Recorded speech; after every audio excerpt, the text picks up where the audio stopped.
Mari mengungkap salah satu sejarah kelam Indonesia, peristiwa G30S PKI. Di video kali ini, kita akan menelusuri awal mula pembentukan PKI, kronologi kejadian G30, hingga dampak yang ditimbulkan oleh peristiwa ini. Penasaran dengan kisah lengkapnya? Simak video ini sampai akhir.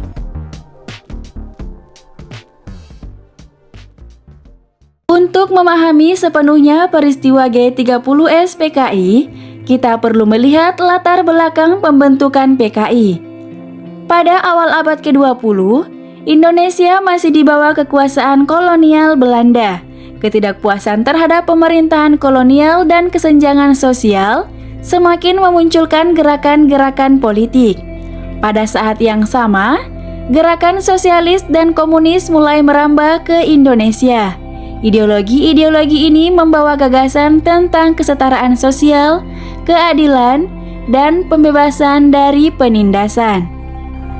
Partai Komunis Indonesia atau PKI didirikan pada tanggal 23 Mei 1920 di Surabaya, Jawa Timur. Pendirinya termasuk tokoh-tokoh seperti Semaun, Darsono, dan Alimin.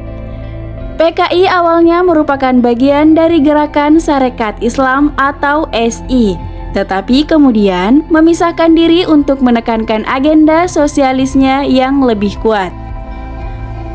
PKI tumbuh pesat di tengah pergolakan politik dan ekonomi Indonesia pada tahun-tahun berikutnya.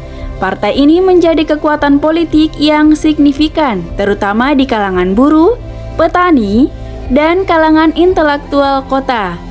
PKI juga memperoleh pengaruh dari Uni Soviet dan Tiongkok yang memberikan dukungan ideologis dan finansial bagi perjuangan mereka.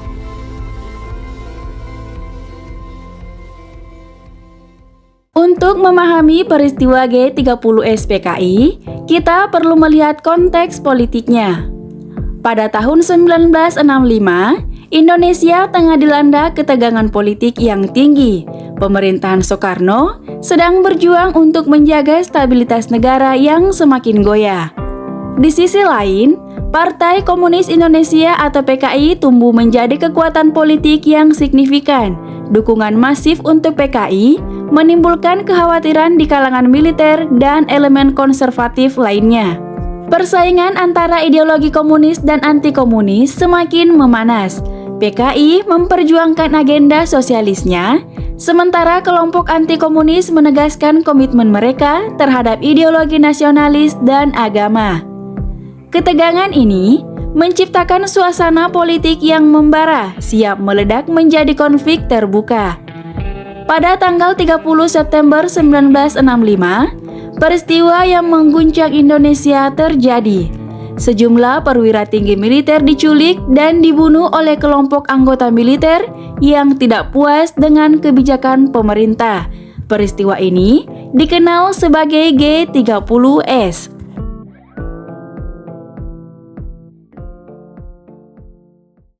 Hari dimulai seperti biasa pada tanggal 30 September 1965. Namun, di belakang layar, ada rencana gelap yang sedang disusun. Sejumlah perwira tinggi militer Indonesia telah direncanakan untuk diculik dan dibunuh oleh kelompok anggota militer yang tidak puas dengan kebijakan pemerintah. Ketika malam tiba, rencana tersebut mulai dilaksanakan. Di tengah gelapnya malam, pasukan yang setia kepada kelompok pemberontak meluncur ke rumah-rumah para perwira tinggi. Mereka menculik dan membawa perwira-perwira tersebut ke tempat yang tidak diketahui. Beberapa perwira tinggi yang diculik termasuk Letnan Jenderal Ahmad Yani, Letnan Jenderal Suprapto, dan Mayor Jenderal MT Haryono. Pagi hari, ketika berita tentang penculikan perwira tinggi mencuat, sebuah pengumuman disiarkan di radio nasional.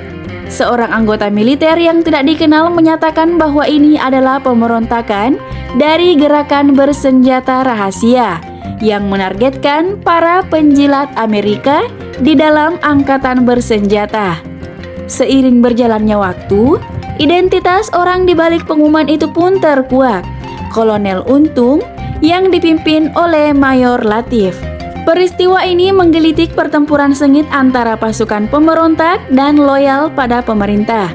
Di tengah kekacauan, Jenderal Soeharto muncul sebagai pemimpin gerakan anti-komunis dan mulai memobilisasi pasukan untuk menumpas pemberontakan. Dalam beberapa hari, pasukan Soeharto berhasil mengalahkan pemberontak dan mengambil alih kekuasaan. Ribuan orang yang diduga terlibat dengan PKI atau yang diduga mendukungnya dikejar, ditangkap, bahkan dibunuh.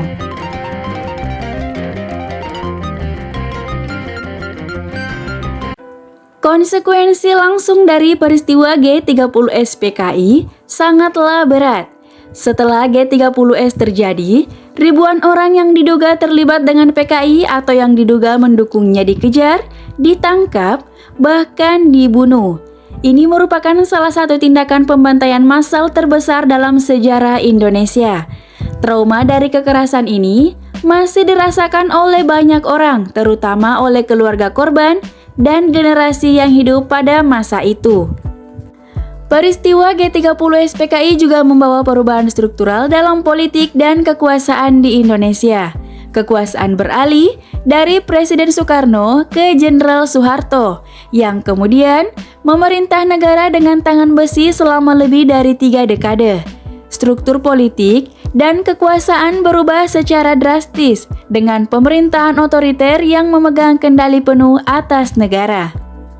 Selain itu, peristiwa G30S PKI juga menyebabkan pembatasan politik yang keras. Pemerintahan baru di bawah kepemimpinan Jenderal Soeharto menindak keras segala bentuk oposisi politik, baik itu dari kalangan komunis maupun non-komunis.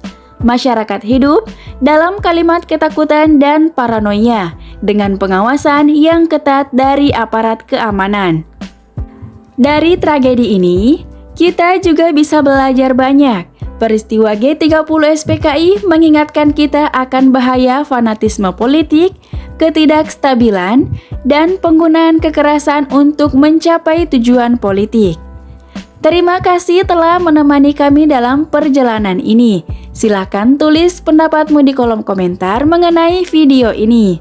Dan jangan lupa untuk klik tombol like, komen, dan subscribe channel kami untuk konten menarik lainnya dari sejarah dunia. Sampai jumpa.